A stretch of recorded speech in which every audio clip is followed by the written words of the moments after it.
started the business over 35 years ago. A lot has changed over the years, but one thing still remains the same. Our passion for fixing cars. With a team of over 12 men and women, they work day in and day out to provide us the best quality service possible. From light and heavy duty vehicle repairs and maintenance work, diagnostics and racing transmissions, performance parts and Jeep upgrades, automotive detailing, used car sales, and towing through our sister company, AC Towing. Our team has the knowledge and understanding to solve all your vehicle needs while putting your mind at ease. Experience the Ogilvie difference. It's worth the drive.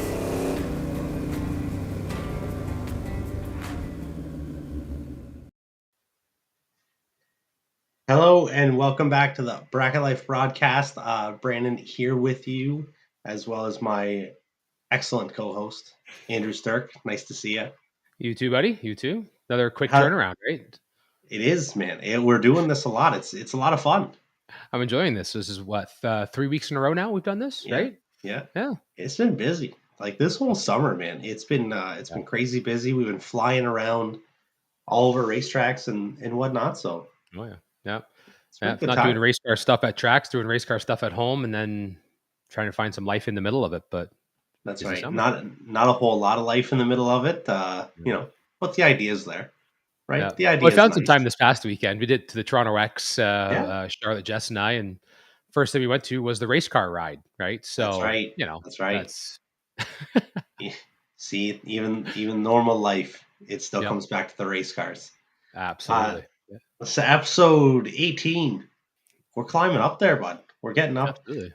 This week's episode presented by Ogilvie's Auto and Fleet Service, located in Jasper, Ontario, Canada.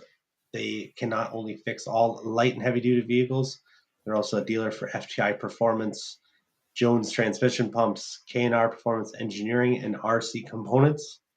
Visit their website at ogilviesauto.ca. Awesome stuff.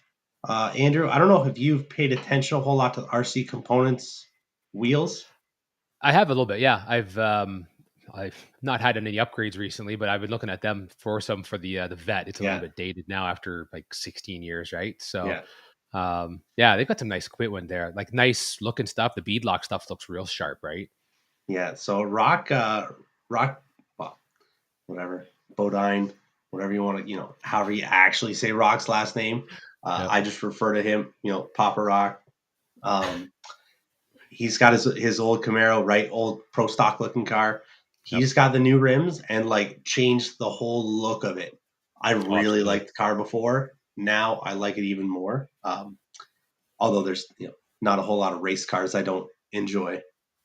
That's valid. There's very few I look at that I don't seem to like in some manner. So it looked sharp on that car too, though. That made a huge difference with it, and it looked great. Absolutely. So it's cool. But check them out. ogilviesauto.ca. Lots of options. There's a million things that you can get. Need any information, any questions, check them out. As always, you can just give me a call, shoot me a message, talk.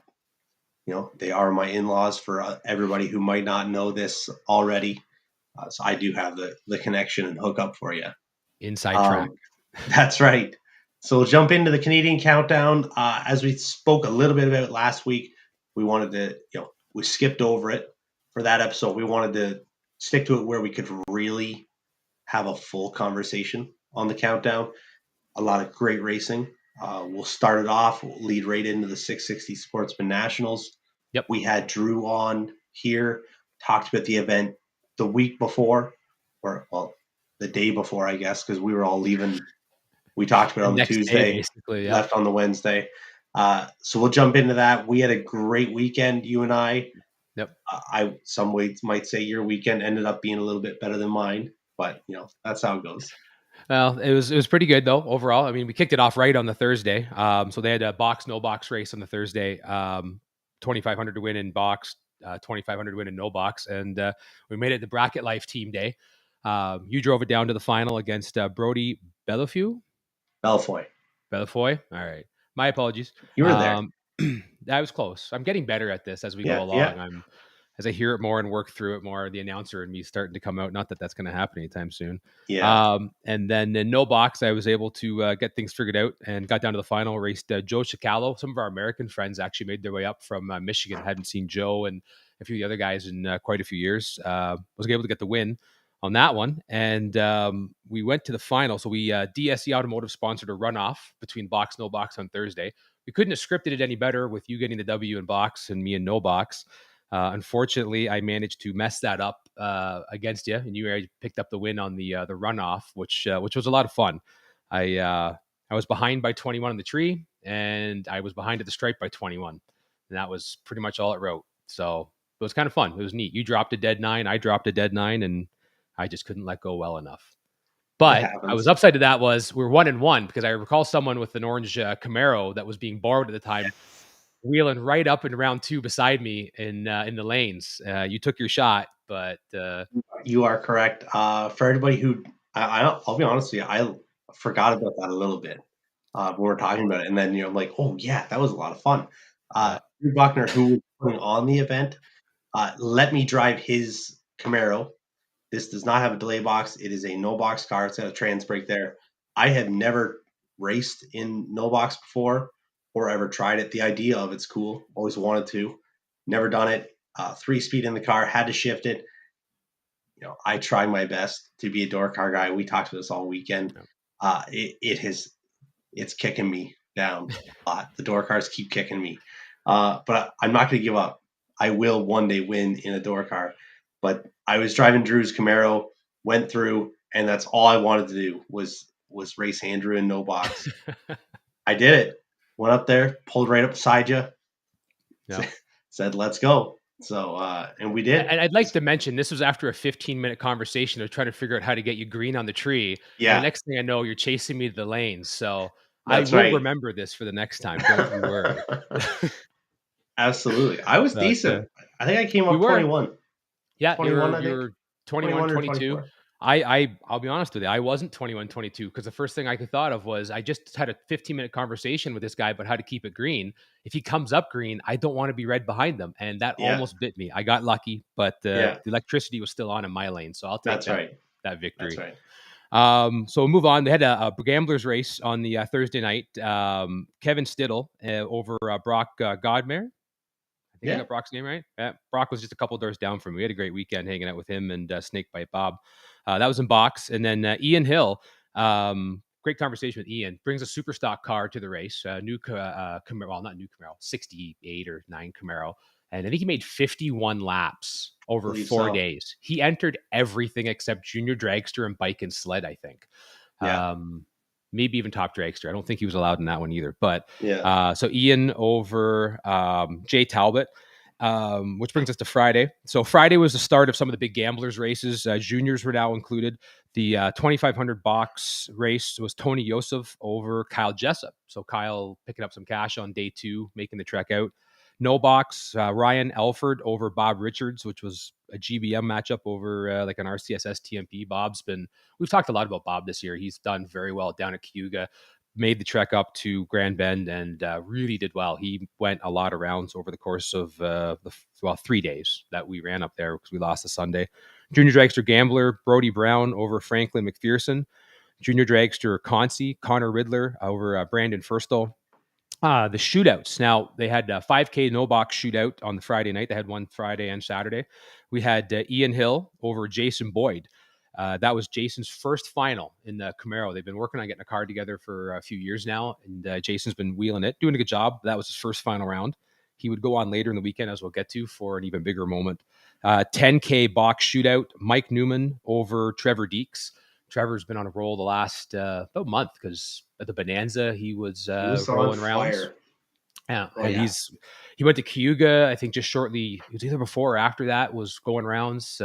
Carried it to Grand Bend. Did very well up there. Junior Dragster 16 car shootout. Lauren Roy over Connor Riddler. Junior Dragster 9-car shootout, which was essentially the alternates for the 16 car. They decided to run a race. Brandon Firstall over Neva Gomes. Which brings us to Friday night. They ran a 20K Bracket Life high roller, 16 car, $2,000 to enter, $20,000 to win. I managed to start the race off very positively by parking Jessup on the trailer. That was a lot of fun. And then had some good matchups. So Terry Miron round 2 got down to 3 cars with Will Western. And then final round, Sarah Zonta and I matched up. Sarah's been really doing good this year as well. She's wheeled her dragster. Now that they got things figured out, motors running good, she's been dangerous. And she got to the final. I put up a run. I did not put up as good a run. She was trip zip and wheeled it down there to go 1 thou under. I let go terribly. I struggled on the tree badly, to be quite frank, on Friday. Like, it was up and down and up and down. But I let go. I think it was high 30s, and I was going 30 under. So at the finish line, it looked right. And everybody looked perfect everywhere. Everyone right? looked fantastic, and it was all wrong in my lane. All I could do was get behind by 35 or something like that for the win. Who's going to do that, right? It didn't work. Not in the dark. No, not in the dark for 20K. No, I'm not going to roll down there and try to get behind by 35 numbers on a run that feels good. So, great job by her putting up almost a perfect run in the final round. Was a lot of fun to be in Grand Bend, wheel around the corner and see, the large group of people that had accumulated for the 20K final. So that's Friday's wrap up. Saturday. So what we ended up doing on Saturday, Drew had made the decision that Sunday's weather forecast looked terrible, and it turned out exactly as it was predicted. Bad. It was. So they took the 2 7,500 to win events for the box cars, rolled them into a 15 grander, which, I mean, what else do you do? That's a fantastic idea. Some great racing. I know you doubled up. A few more guys bought a few extra tech cards, because how often you get to run for 15 grand in Canada, right? So Derek Malcolm, another one of our Eastern racers, got his stuff together on Saturday and wheeled it down. It actually was neat. At 3 cars, it was Derek, Rock, and Dean Schwimler, who was the runner-up in the race. So a few guys who took a couple of days to get stuff figured out, but they did. And great job to Derek. It was a big win. Jason Boyd, who we talked about earlier. So Jason wheels the car down Friday night to his first ever final round. On the 5K no box Saturday, wheels it down to the final round again, gets his first win. Not a bad way to open up with your first win, taking home 5K. Did that over Kenny Hebert. Kenny, another guy, was on fire. He took his dragster down to 2 entries in it, down to a couple cars a couple times. Also while wheeling, he's the guy who has the blue Mini. If anyone out there has seen it, you've seen it featured on a few different things, right? Junior dragster Connor Riddler over Cole Ferry. Junior dragster Concy Jason Neffel over Lauren Roy. Top dragster, Ottawa boys, Russ Adams over Terry Miron. Bit of a hometown race there for those boys in the sense of Ottawa versus That's Ottawa. right. So that was kind of fun. Absolutely. Which actually was your boy Kyle Jessup was the lone semifinalist in there driving Mike Ogilvie's dragster. That's right. Yeah, I saw that. Heard about that in the morning. That he was going to jump into that, and he did right by it. Did pretty good. Absolutely. 650 index, Tim Ferguson over Brad Gibbs. Bike sled, Trevor Rock over Wayne Sloot. Stock super stock, Bill Little over our buddy Ian Hill. There was somewhere around the 49th or 50th pass by that point. We did have a box shootout and a no box shootout on Saturday. Unfortunately, there was a couple oil downs. We had some rain. And then by the time they got to the end of the race, we had rain again. So box shootout was split amongst 6. No box, I was still in. Tim Blade, Ted Barnes, Blake Sutton. Blake had wheeled. I think he was in the... Blake had actually done good on Thursday, too. I think he got down to 4 cars in the box race on the Thursday. So great weekend. So. I think he was down to that point. So yeah, it was a great weekend for a lot of folks. We went a lot of rounds in our stuff. I had so many troubles in the top bulb. It was just uncanny that I was able to everybody did. Stuff. I think everybody did with that weekend. It was a very challenging weekend for a lot of racers. Yeah. I know a lot of guys from our area, including myself. We had 10, 20, 30 numbers out of the box. So. Yeah, and that's... It wasn't even a box setting. Like, I know there was an adjustment from what it normally was during the, I say the last points race. I talked to just finding it in general to hit it consistently was was wild. Yeah. Like the same box setting at one point, I think I was a best 16 green, and the same box setting put me 20 red. Yeah. And it was tough. It was tough. There was a few that didn't affect it all, but either way, it was a great weekend. And you know what?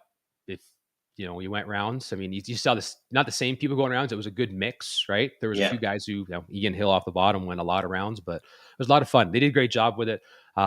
Drew and Vicky rolled with the punches on Saturday. Saturday was just, it threw everything it could at them. And, at the end of the day, they got everything down to basically the last 6 cars in the no box or box shootout and 4 cars in the no box shootout, which at 3:00 looked like it probably wasn't going to happen. And the GBM crew did a great job. So a lot of, I think a lot of high regards given to everyone for pulling that off. And that Saturday that did not get finished, that was down to 6 cars, as you said, in the box shootout. Yep. Or whatever it was. That was with 2 oil downs. Yep. Big oil downs. That first one especially was a big one, and a rain delay in the middle of the day. Yep. Yeah, 6:00 We still got, we got like, hit you with that hour and a half. And still got everything done, almost done, Mhm. is what it is, right? But you lose that, what was it? What do we want to say? 3 hours, 4 hours almost? 3.5 at least. Let's go at 3 least. to 3.5 hours Yeah. in the day and still get all that racing done. Yeah. So it was great. Well, working the bugs out. I talked to Drew and Vicky a bit. As they said, right, this is their first time doing it, the 2 of them. Yep. You got to work it out, right? You got to figure it out. And they, dove in head first. So it's a great event. I cannot wait to go back next year. Have lots of ideas and stuff. I'm sure you and I are going to talk to Drew a ridiculous amount between right now and next year for the event. It's a long off season, right? So It is. And before we do move on to the next one, I want to take a quick look at the main event wins. That is 2-1 for a, West versus East. If we're going for Toronto, or fair enough. East versus West. Yep. It was good. And then we were, you can't complain about the representation from, kind of across the way, not just people on the west side of Toronto, but a lot of east side of Toronto people, a lot of guys from Luskville, from the Super Tour area that did very well, did well, participated in it, and support it to make it a really great event. So I know Drew and I spoke a little bit about that, about how much it meant for everybody that did come to support them. That's, myself, I went Brody Belfoy, he was from there. The Flying Frog, Brock Godmar, he was all in. We can highlight everybody that was there, but just a lot great of miles. weekend. Traveled for sure. Yep. And it was cool, as we've spoke about before, kind of like not a full showcase, I guess, because you don't have kind of everybody together, but this is the closest that we have been, I would almost say, ever for our area where we are, Ontario and Quebec, to really have a showcase of the best of the best. There are still a bunch of names, like I said, that didn't get to make it, but we're getting bigger every year. Yeah, I was gonna say, like, compared to last year's event, right? Like there was a much more diverse content in sense of Western Ontario to Eastern Ontario, Quebec, North, as you pointed out, that really came together, and it was awesome to see. And it was some fantastic racing. I mean, I was fortunate and lucky to be able to hang out in both, and it was box and no box. Like there was, Sure. Both of those 2 classes drew very well. I feel like for what they could do, and drew from distances, right? And there was guys there that I was surprised to see, but they're like, this is some of the best money that you're going to see in Ontario at the entry fee. So we're there, and I'm glad to see them. I think this has the groundwork to be a really great event for the years to come. Similar to what we talked about, like Bonanza and the Bonanza Week. If we can throw that term out there, because like that has a footwork to be, I think, staples. Not that the Bonanza isn't. I mean, obviously at 41 years, but there's some real good groundwork there to be bigger and better as they move forward here, and this being part of them. So I'm excited for them. And just the energy of it, how electric this was, I think, moving forward, just what this kind of event has already done for it, right? Like we finish off the 660 race. Well, now we have a shootout race at the fall bracket, which is coming up in this weekend. Yeah. 32 now car we race. now we have a 32 car shootout race on Saturday night, added added in on top of it. So, I think it's helping the sport as a whole, having these events, having people move back and forth across at least the Ontario and Quebec right now. I think it's really helping. So it's cool. Sure. It was cool. I'm really happy with how the event went and hoping for only better things. Exactly. Absolutely. So let's jump. I know Cape Breton Dragway has some results there, and you've got some stuff there to tell us about. Absolutely. So 2 weeks ago now, 2 weeks ago, it would be Cape Breton Dragway was racing Saturday results box gamblers. Devin Cantwell over Rob Baxter. No box gamblers. Remember this. Rob Baxter, once again, 2 gamblers races, 2 finals. Over Colin Stretchney. Ooh, we got some. Sorry, just coming through a bunch. Junior Dragster Gamblers, JC Posibon over Brett Metcalf.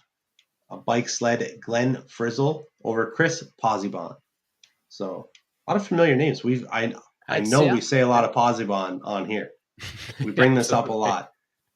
Super Pro Doug Rathall, which Doug, I believe, does a lot of NHRA stuff as well. I think he was doing Top Dragster somewhere recently. Yeah. On the tip of my tongue. I've seen him all over the place. So Doug takes the win over Len Nicholson. Pro Class, Glenn Cook over Lewis McDonald. Sportsman, Hank Neaston over Hector McNeil. Bike Sled, Donnie Kosnick over Gordon Ferguson. Junior Dragster, got some familiar names once again. Bryson McNeil and Gavin Posibon. Both of those kids are on fire. Just apparently. Killing it. They're doing great stuff. Third final round for cousins, Bryson and Gavin. There you go. Nice. They're ranked number 1 and 2 in the points in the ADRA. Next race at Cape Breton Dragway on Labor Day will feature race number 4 of the Atlantic Pro Tree Series, as well as the ADRA finale, where the season champions will be crowned. Nice. We're at that point in the year, right? Absolutely. We're getting down there. So that's Cape Breton 2 weeks ago.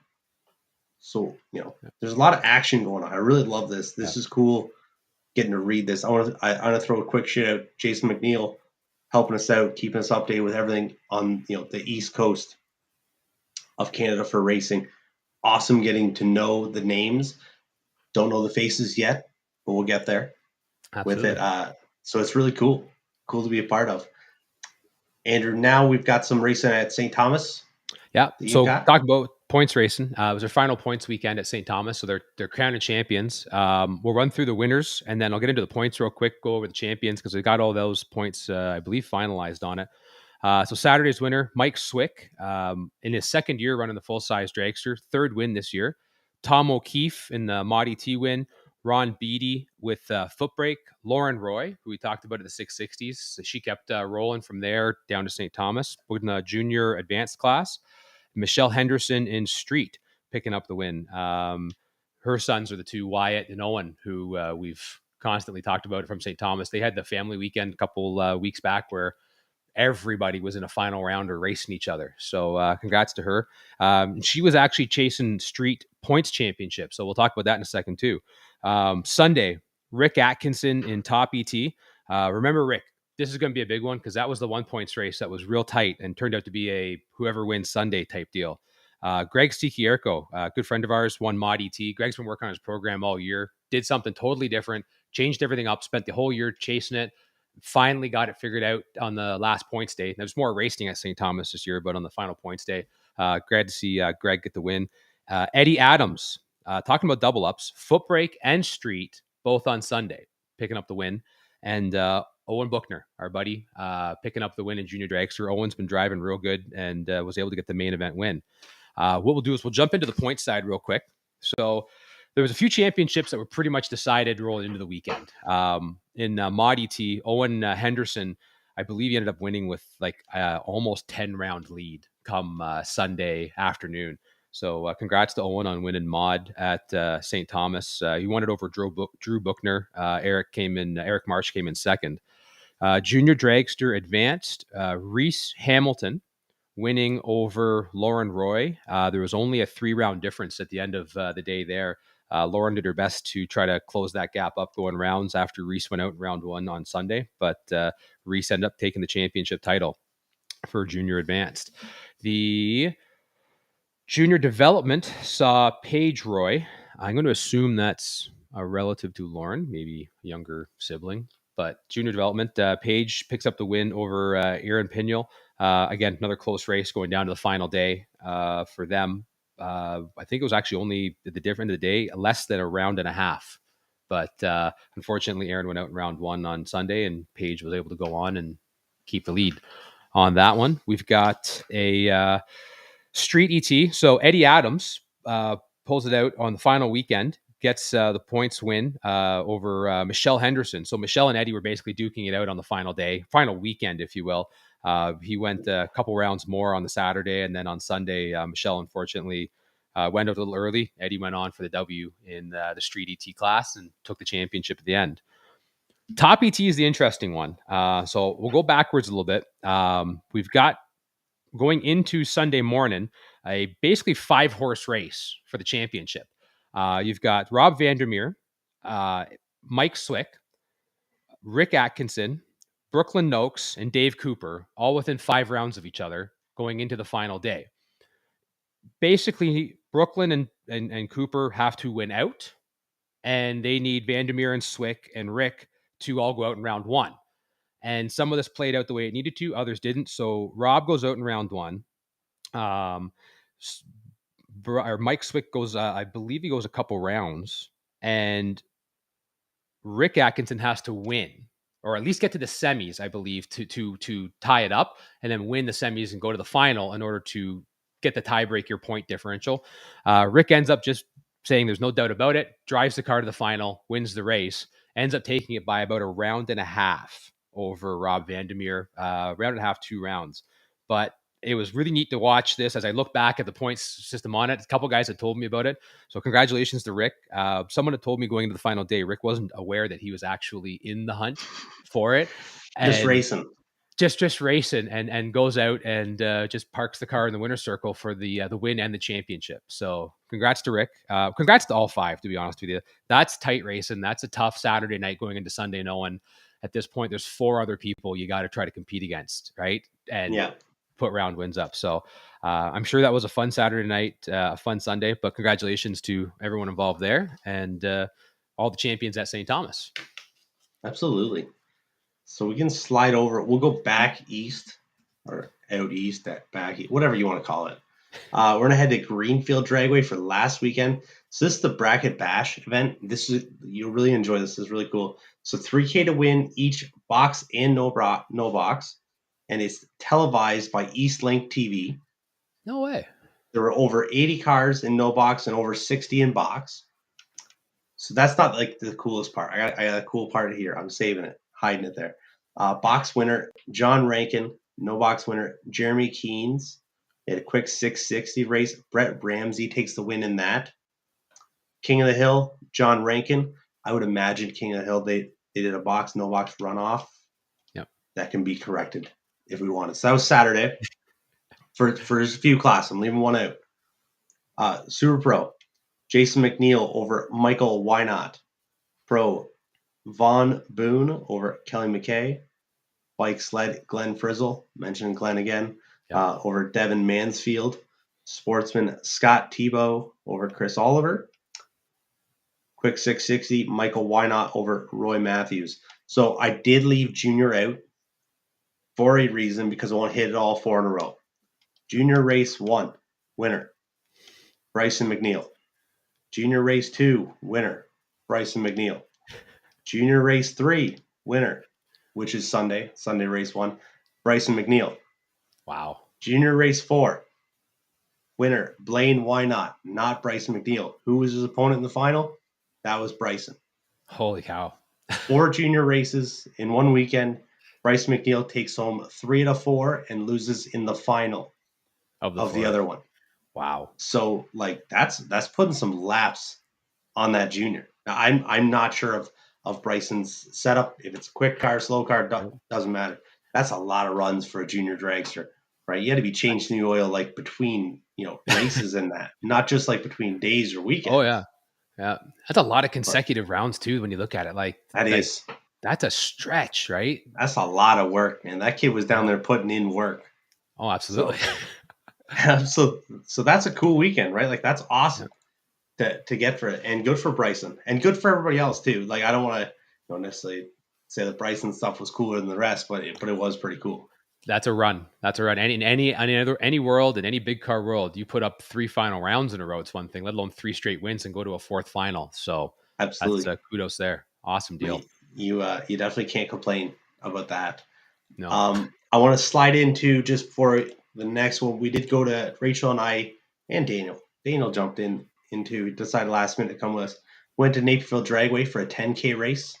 They kind of threw that up a few weeks ago, seeing if they could go, get it to roll. So they did. Had a fairly great weekend, right? Lots of entries. Absolutely. I don't have a whole lot of results from that, mainly just because I don't know necessarily a whole lot of the local guys from there in the other classes. But Super Pro 10K winner, Mr. Jean Harvey, takes the win Saturday night. The Harveys are always lights out and very hard to beat. So, good for Jean. Not his first time winning a big money event. Won't be his last one. Takes it a whole lot. Sunday, God, sorry, lost my note. Just give me a sec. I know that in junior, we had a lot going on. Maverick Angers picked up the win both Saturday and Sunday. And that's he's had quite a few wins out in Napierville this year too. Well, he's been killing it. Absolutely. He's been killing it. The box winner on Sunday, I believe it was for 4,000 to win. They have like it goes up as the car count goes up. Like a progressive system. Yep. Exactly. Sebastian Levesque over Adam Bitzanis was Sunday night's box final. Great weekend. I always love going to Napierville. It's always a lot of fun. I'm looking forward to going one of these days. I haven't been yet, and all I hear is great things, about it, the surface, the way they run the races. So looking forward to getting there one day. Absolutely. And then I know that it's up in the air. There's lots of talk about it. I'd love to have a super tour race back there. Really do bring everybody there, right? These events are good. Just strictly track run events, right? Good for the track, good for everybody like that. But you really get everybody to come when you involve the tour. So hopefully that can work out sometime in the future. Again, Andrew, take us over some NHRA results.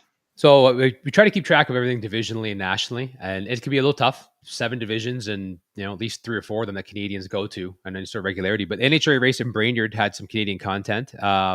The Super Gas final featured Kevin Dyke. He unfortunately got to the runner-up position, but it was a great run for him going to it. I watched the final live. It was a close race. Pro Mod Snowmobile had Ontario-owns Robbie Lowe pick up the win. These are sleds running 5.0s in the 8th mile. That's flying 490s, 5.0s. Stoutfield, Robbie picked up the win. And top alcohol dragster from BC, Sean Cowie. Sean's one of those perennial top alcohol. He still runs the blower combo setup, right? Versus the injected stuff you see that's, pretty, it's taken over the class to an extent, right? Yeah. But so great to see another Canadian in the winner's circle. Lots of other Canadians were there running the classes, went a few rounds, but those were the guys that were able to get close or seal the deal on Sunday. Absolutely. Good for them. Good for the representation and everybody going on. It's always fun when you have somebody to cheer for at those big events. We'll roll through. Shannonville had an event. Shannonville Drags had one this last weekend. It was their semi-pro big money race. That was the big money weekend for semi-pro going on. So we got it. We'll start off Saturday Super Pro event. Went to Max Goche over Angelo Fiorini. I love saying his name. Angelo's a great guy. Maxie's good too. Maxie's all right. He's good for Max, but absolutely. But good for Angelo. I haven't seen Angelo in a long time, so it'd be good to see him again. Pro class had Glenn Tandy over Butch Douglas, a regular Super Pro racer. Butch had his Mustang out racing in the semi-pro class, so good for Butch. Yeah. And he was doubled there too, right? We'll find out here. Yeah. He was moving through Saturday foot brake, Kevin Cardinal over Chris McAvoy. Junior dragster Samantha Chatwood over Raiden Steen. Sunday, roll around. Here's your double up. Super Pro Butch Douglas over Becky Ray Goche. Pro Glenn Tandy once again, this time over Merv Shannock. Nostalgia Dave Cardinal over Scott Hollywood. Street was Brian Gilbert over Trevor Connell. Juniors Samantha Chatwood over Raiden Steen. Samantha's been on fire as well. Absolutely. In junior, a lot of junior kids that are just lighting it up right now. Yep. Samantha got to come. We talked about her a lot at the Bracket Bonanza. She was pretty lights out, so good for Sammy. Keeping it up there, and then good for everybody else. Butch, like we talked about, double up. He was in the Oldsmobile once again. The white Olds that he's been, having engine troubles with the last little bit, so good for him having it back together. We will see him this weekend at Luskville for the Fall Bracket Championship. Excellent. So, Andrew, I think it is time. We're ready. We'll make sure we're ready to bring on our special guest. Absolutely. Here we are. G'day, Travis. Hey, guys. Everybody, Travis Ringguth on here from the Classic Series out west. We've had Travis on lots. It's been a little while. Not for lack of trying to get Travis on here. Everything's going on, right? Life is going crazy right now out there. You got a lot going on between running races and work. Obviously, work still takes over. It's not as much fun to talk about, but so Trav, we haven't talked much about the classic stuff because we have been waiting for you to come on. We want to do a full recap with everybody together. So we have 2 races to go over. Here we got one from Mission and one from Medicine Hat. So we'll tee it right up and we'll head to Mission for what was your second race of 2022. Yes, sir. Thank you. It's good to be back on, and I appreciate you guys waiting for me. We traveled out to BC, and we had a good time. Car count wasn't as great as it was at our Alberta events, but it was still a good event and lots to build on. So I think once the border opens up, we'll see quite a few more Americans come up. Our Friday warm-up race, it was Martin Rochelle taking out Jan Christensen. So those are 2 local Mission racers. Jan's traveled out to a couple of our events, I believe. The Edmonton one, and I think he also did our inaugural Western Canadian Summer Classic, and actually so did Martin in Medicine Hat. Martin, he's been racing the same setup for a long time. By no means the prettiest car out there, but the guy's good. He's won, I know, one World Super Pro Championship for sure with that setup, and I'd be guessing, but we were all kind of talking about it after the race, and I bet he's probably got 5,000 laps on that setup. Not bad. Not bad. And it's, it was perfect. Like, we struggled a little bit with the track on Friday. Got a hold of it for the rest of the weekend, but Friday was definitely a little bit challenging. So we kind of had the perfect setup. It was running, I think, 640s or 630s in the 8th. And it was on kill, and he drove well too. So we rolled through the warm-up. And then Saturday's main event, obviously before we do our shootouts like we always do at the Classics, it was actually a really cool moment. Probably, I'd say maybe the coolest moment that we've seen so far in the Classics. Our shootout series sponsor is Total Dairy Solutions, and John DeYoung. Him and his son Adam squared off at their home track in the final. Adam's first final round in a big car. It was cool. It gives me chills right now just talking about it. It was actually a really cool moment, and sure enough, Adam took down his old man in the final, and his dad was there. He didn't give it to him, which I don't think any racing dad would in that situation. Definitely not John. I know John and Adam really well, and there's no way John's laying over for him. But it was cool to see Adam earn it. His first big win just before he took off. He actually missed our last race in Medicine Hat because he's off to Iowa to go to school, to go to college. And I guess leaving a boy, coming back a man is what I told him. So that's right. So how hard was that split discussion, you think? It was very hard. It was just I wrote one check. No, I'm just kidding.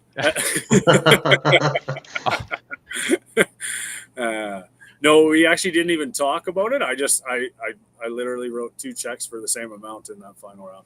I just gave them both to him. No, it was really cool to see. And then we rolled into our shootouts. Monty Beagle did what Monty Beagle does. Absolutely rolled through everybody for the 70. I believe that one was a 7.5K because it was a 16-car shootout over Dustin Ward in the final. Dustin's a Washington-based guy, longtime bottom bulber, really good bracket racer. So Monty was holding his own against some of the best that I've seen do it on the road. So yeah, I mean, he undoubtedly is one of the best bottom bulbers in our country, and obviously he can hang with the Americans too. So that was good to see. And then we rolled, kind of simultaneously. Rolled through our 20K shootout for the 32 car top bulb stuff. Chevy Reeves picked up another big win, taking out Eddie Plaisir in the final. Chevy was on point all weekend. Eddie was too. Eddie actually had a bit of a wild ride. First hit of the weekend. He ended up sending it a little too hard in KC's 56. Come down. Basically blasted both the shock towers out of the thing. It was high. It was high. And I was watching in the tower, and Casey's in the back of the lanes, and it was like, whoa. So to There's see video him, of that, I think, too, right? Because I feel like I saw that. It's one out of the feedback, right? Yeah, it's out there. And then actually Frankie, his sister, in I think is like what's kind of Eddie's car. He's got a Firebird, used to be a comp car. Works really well. Really good bracket car. They raced in Super Street. She sent it to the moon too. Come down, bent the frame on it.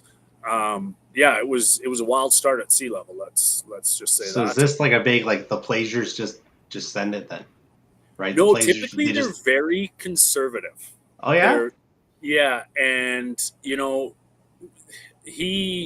first time he bracket raced that vet that Arnie owns now, that Jessup drives all the time. Yeah. He basically went reverse polarity on the box. And so he just kind of slowly brought it on, and it worked great because that was one of those super gas cars with the amount of power that Casey had in it, that it was prone to do backflips if he would have kept it wide open, right? Yeah. So he left the shock settings the same.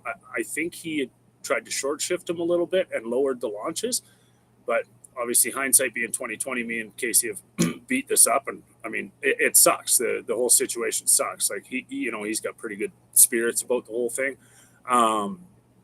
but probably should have tightened up the front shocks and maybe done some throttle stop settings with them. So yeah. Anyway, it was cool to see Eddie. I think Eddie's 70 years old. Might be a little bit more than that. It was cool to see him get back in. They had their spare car there because they were going to the Seattle National after. And he got back in his Anglia that he's probably got like something close to, I don't know, thousands of laps in. And this thing was running 640 on the stop all night. We got Chevy. He's going 440 something in the final. So it was really cool to see Eddie bounce back, wake up in the morning, say, okay, I got another car here. What's done is done. They had some damages and rolled out, and the guy was good. He rolled through, did some rounds in the main event, I do believe, and then he showed up in the shootout, and it was good to see him get back in and get back on. You know what I mean? So absolutely. Yeah, so that was pretty cool. And then Sunday, our main event final featured Carson Campbell and James Rutherford. JR, that guy's been in like 3 or 4 finals this year. And Carson, the kid can hang. He's really good. I've been watching him kind of the majority of the year. He was down in Tucson. He was in Vegas. The kid throws down. He's a good young racer. Him and his dad showed up. They went rounds each day. They doubled each day. Actually had some smart things happen. I believe it was his dad carried 2 entries to the – I think he carried 2 entries to the split. Either that or he had won one, came back around, and he had Carson with his other one. Did the right thing, put one of each of their cars into the split, I believe. I believe it was that or going to the semis. One of them had got through, and then they were just going to make sure that they both got there. So it was good to see some good, smart team racing out of the Washington boys. They were super happy. I think they walked away with a lot of money. We kind of overlapped with a Woodburn event, which is not by design. It's just, there's not a lot of weekends available, as you guys know, in Canadian racing. So you kind of do your best to not step on, other tracks that you host events at. And, they decided to come our way instead of heading down to the Woodburn one. And sounds like they were happy with their decisions. So I'm looking forward to seeing what next year brings at the West Coast Classic. I think we can get a lot more traction down there, especially with some Americans. And, we've got our great core group of Alberta racers that they traveled out with us, and vice versa. We've got a great core group of mission-based racers that come to all of our events in Alberta. So, we're kind of building something good there, and it'd be nice if we can add some more of that American flavor to the mix. And win lights only help that, right? Like when you have, as a promoter, out-of-town guys coming in and finding success usually helps, right?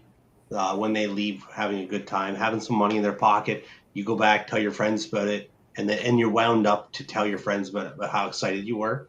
So that should only help your cause out there for it. So that's awesome, right? Great to have a great event. I've heard lots of cool things about Mission, and then talking to a few guys after the event, they really enjoyed it, right? I like the travel. You're doing the same thing as what we just talked about. The 660 deal is you're merging two provinces together over, whatever it is, 8 to 10 hour gap, let's say, putting them together and having some crossover to help everybody out. Yeah, it's always, that was the goal. That was part of the goal, for sure. Going to Mission was to, get people traveling again. I remember the divisionals back in the day in Mission when we were doing the 90 stuff. They had I want to say close to 400 cars at them and stuff. You know what I mean? And my goal is no doubt to get, because there's 200 bracket cars.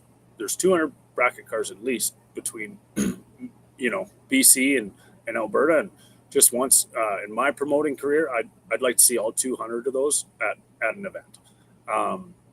So, we're working at it, and it's great to see people traveling because, contrary to popular belief, a mountain and an imaginary line are no reason not to drive to a racetrack, especially if there's good money up for grabs, right? Absolutely. And when you say mountain, you mean it, I'd imagine. Literally, right? The Rockies. Yeah. Yeah, that's right. That's right. We're not playing around with this. And then last weekend, we skipped through, you had your final event of the year, wrapped up your series, your 3-race series, or 3-event series, better way to say it, in Medicine Hat for the Western Canadian Summer Classic, back to where it all started, right? This was your inaugural event took place. So then finish the year off back there. Looks like it was a great one. I know when I was out there, that's all anybody ever talked about. Oh, well, you got to come to the Hat, right? You coming later on? Obviously didn't work out. We had a lot of stuff going on, but let's go over that one. Yeah, it was awesome. And honestly, it felt like being home again, and it is, it's probably the grittiest track of them all. And we were talking about this on Saturday night, and that's one thing that I love about it. It's grassroots bracket track, and they've done a lot of work to it in the past year in the pit area, which it's always kind of been a dirty place. It's in the middle of the desert, man. It's, the wind blows, and which, I'll get to a little bit on this recap.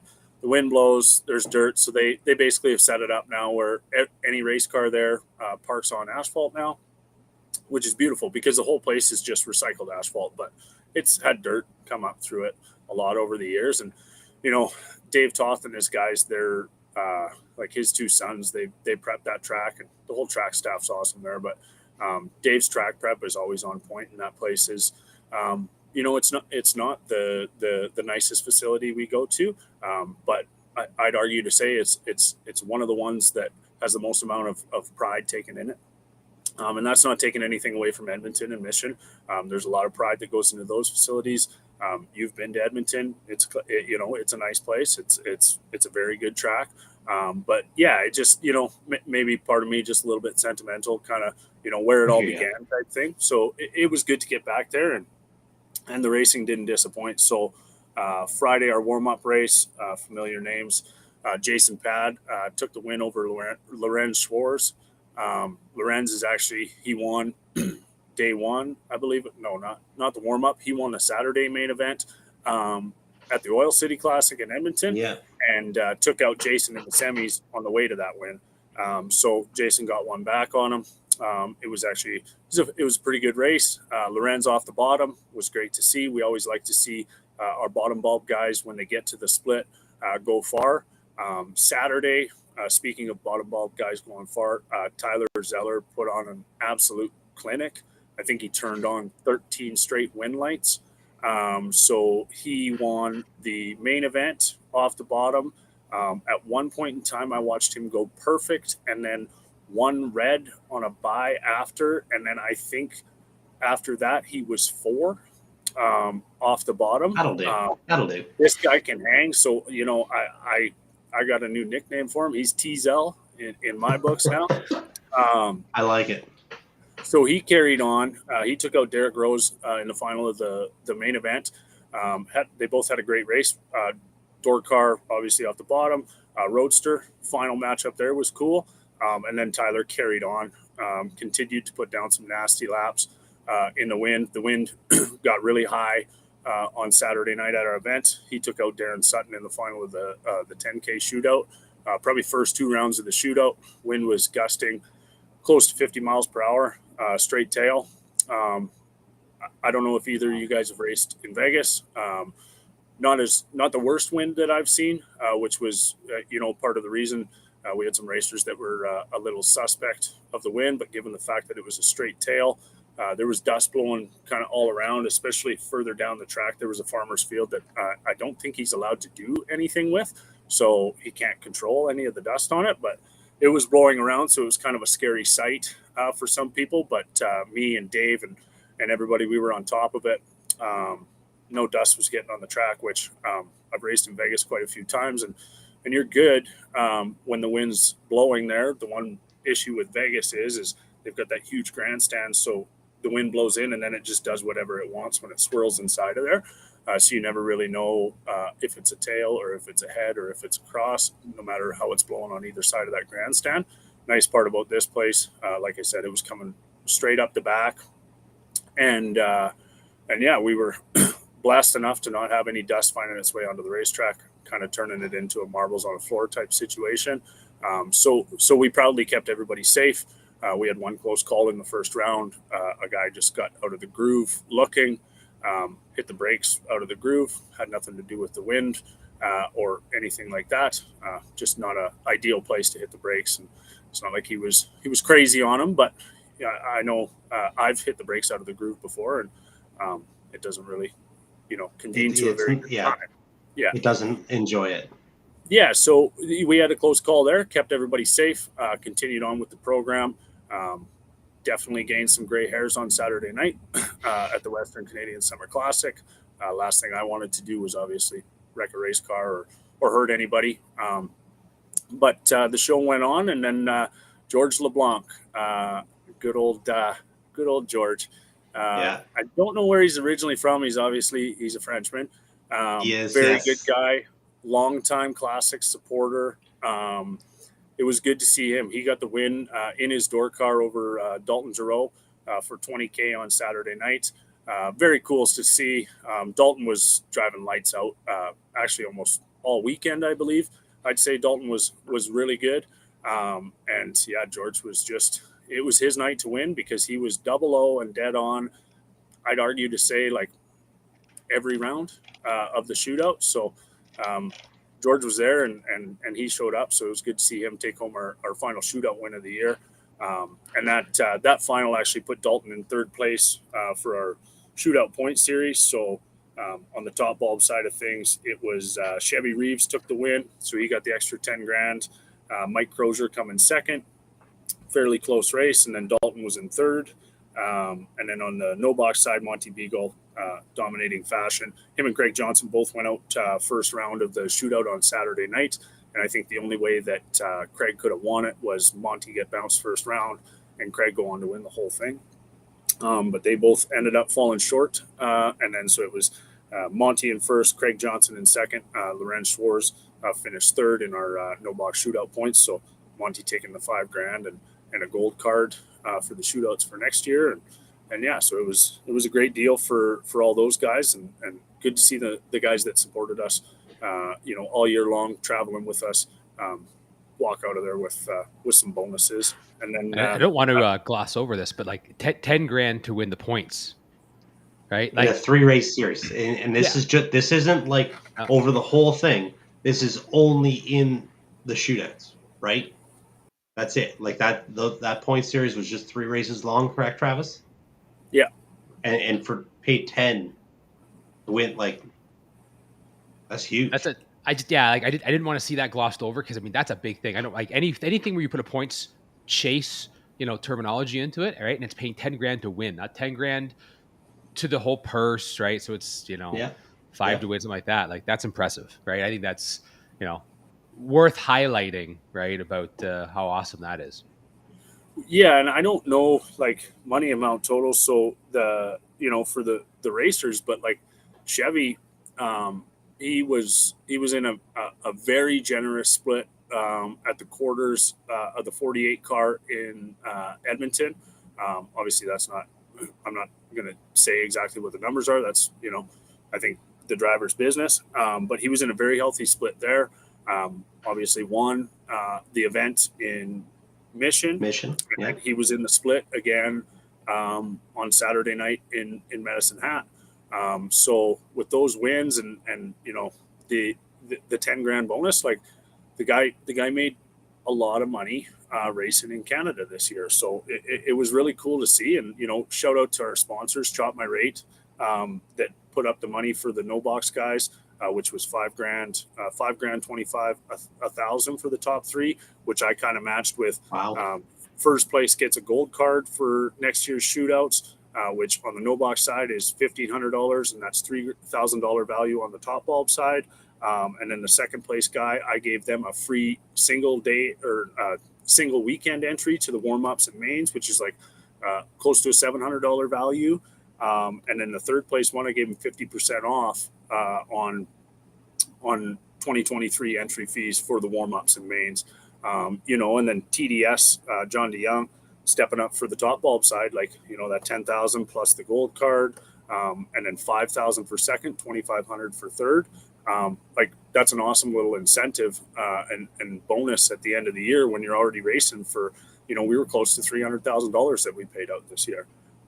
So it's a really cool deal. I'm so grateful for all these racers that traveled around and have supported us from day one. And, the new guys that are coming in, like, this year I was a little bit nervous about no box, because it seemed like maybe we had priced them out of the program, or they didn't like the merge format, which I'm a huge fan of the merge format, especially when you watch guys like, Tyler Zeller and Monty, and Craig Johnson and, all these names that, we've watched them win off the bottom, like, can't forget, like, Richard Harder won our first main event that we ever had off the bottom.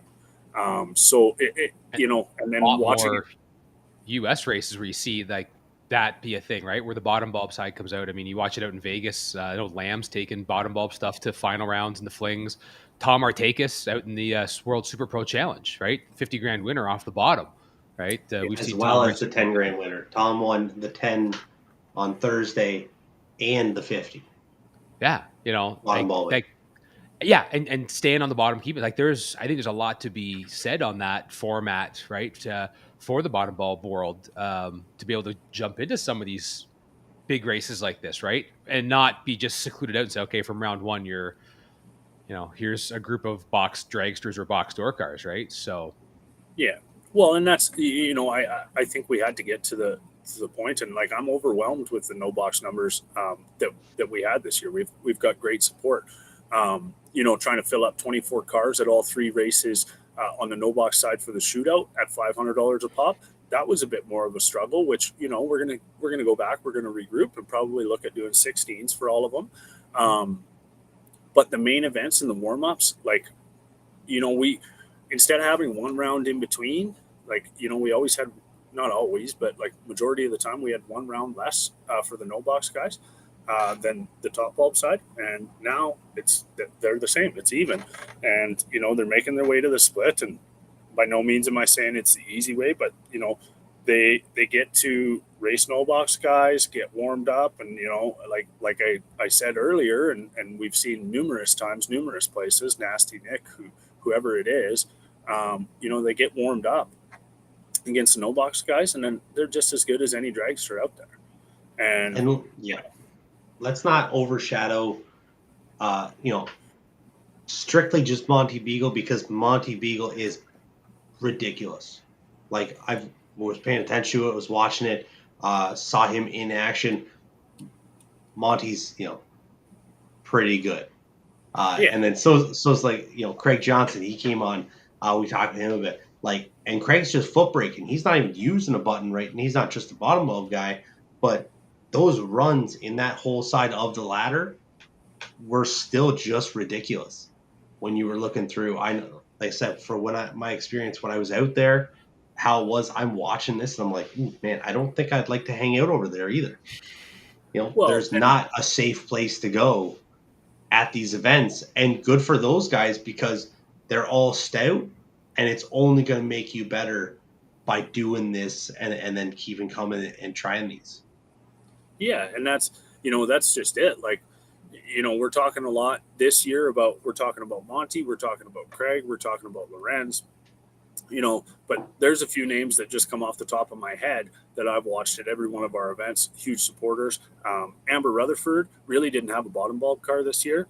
And like you and I have chatted, like I've been in my dragster, 5 total beside me in her Mustang first round. Oh, like, yeah. In a place where they don't separate them, and she does not care. And, Caleb Menzel, like that guy is arguably one of the best out here too. And, he didn't end up coming to Mission. So, his name's probably not in that mix. And a big thing, Amber's probably not in that mix either because she didn't attend all 3 because her car was broken. She was at all 3 races, racing another one of their cars.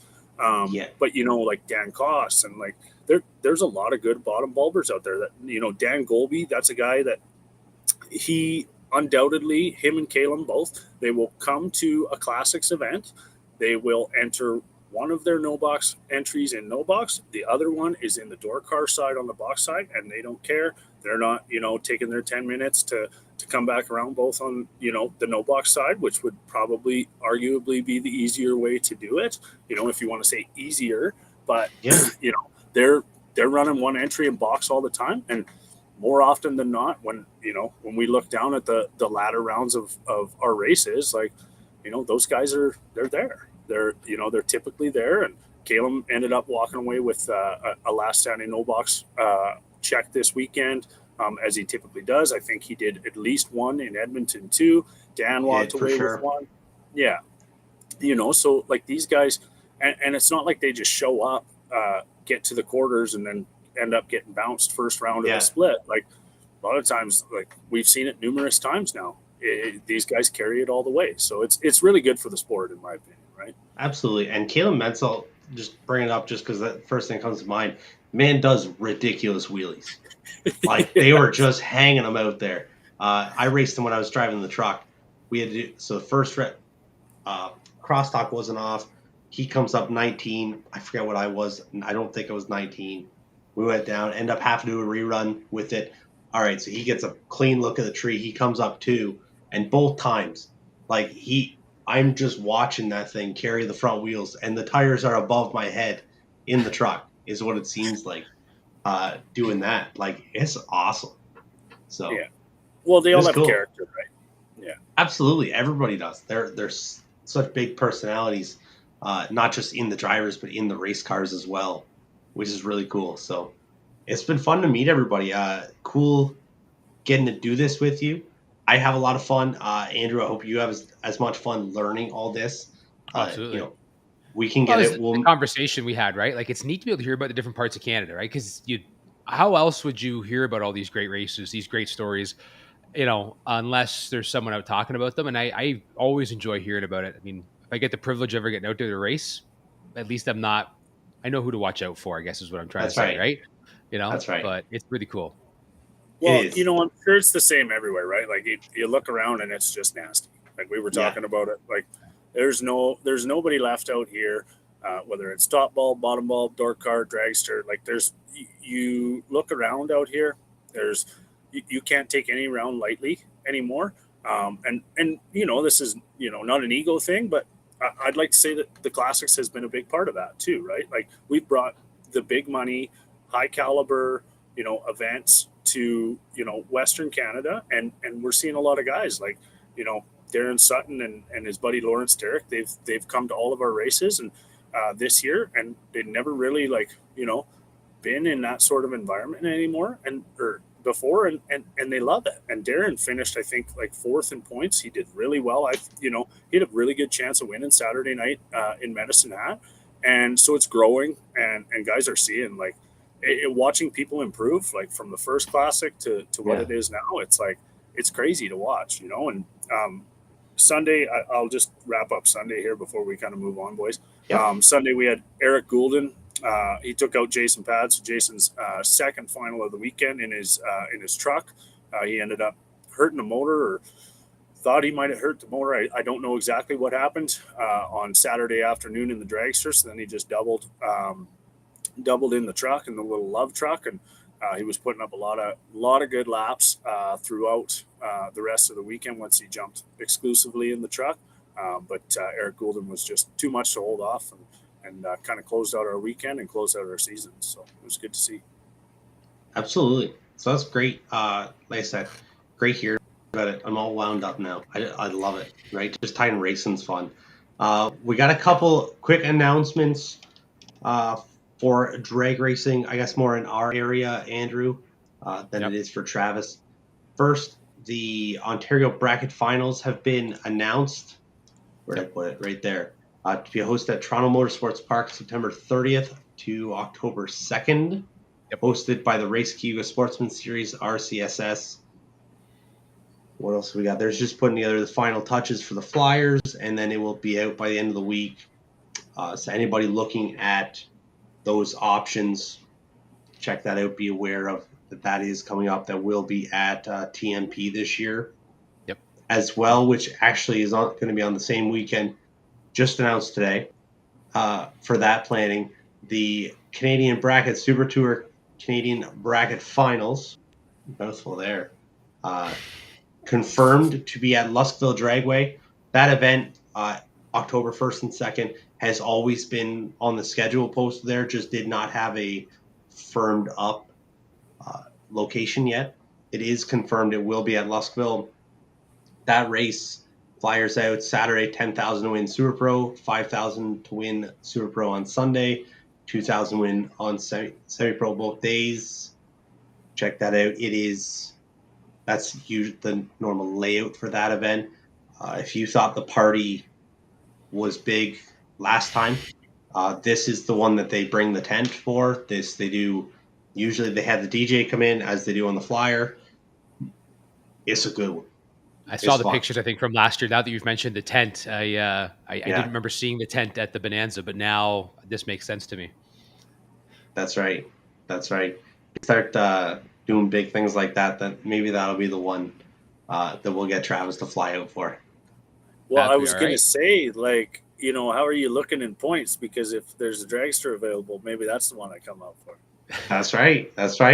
We'll look at it. We'll talk. We'll get you up here or out here for one of them at least. As long as there's some of that bacon that I keep hearing about. Oh, there is. Yeah. Bacon, and they have started putting the hot dogs on the Flyer as well. I don't know if Andrew got to try one. I love the hot dogs. They make them the same way. We sampled the cooler and the barbecue and all of both. So it's all good. It's all good. Absolutely. So we'll talk more about that. That's right. I just got a message here, quick update. Rachel, she's always in the back. Even when you think she's not working, she's still always working. She's in the background, made sure I knew. Any semi-pro racer who was the fall bracket this weekend, Luskville Dragway, Super Tour event as well, gets $50 off the weekend at the bracket finals. There you go. Mark that one down. That's something new. We haven't had that before. They just No, I announced think that.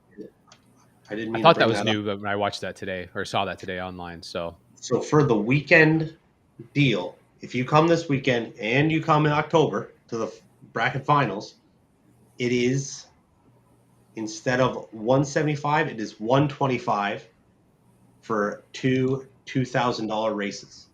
So $125 race for $2,000 Saturday and Sunday. Now good deal this off is the bottom. strictly foot brake. Yep. Not just off the bottom. We're strictly foot Yeah. brake Yep. out there, but absolutely. So anybody that is interested in that, I know there's a boatload of guys, right, that are gonna be wound up to come for that. So absolutely, a little bit more incentive. For sure. But so we had a few other things. We're gonna look at some more upcoming events. Quick, the fall bracket, as I said, coming up this weekend, Lustville Dragway. Next weekend will be the summer fling that we talked about with Peter Biondo on last week. Yep. There is as well a divisional event, NHRA divisional at Mission, September 10th to 11th, and the final heavy metal race at Rad Torque Raceway coming up. I did not get the date for that. Meant to, didn't. We'll have some results for that whenever it does come. I think that's about that for tonight, eh, fellas? Yeah, I think we got pretty good. So so I guess you're heading to Luskville, Brandon, Yep. for the Super Tour. Yep. We're gonna head to Empire. Haven't been down to see my New York buddies, for 3 years, right? So this is our first trip south.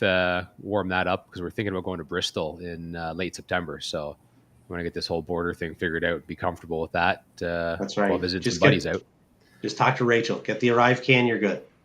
I you know what? After the show, I think I'm going to get the rundown on that. I've got the app downloaded and working through that. I haven't even looked at it through everything. I didn't even bother until early this week.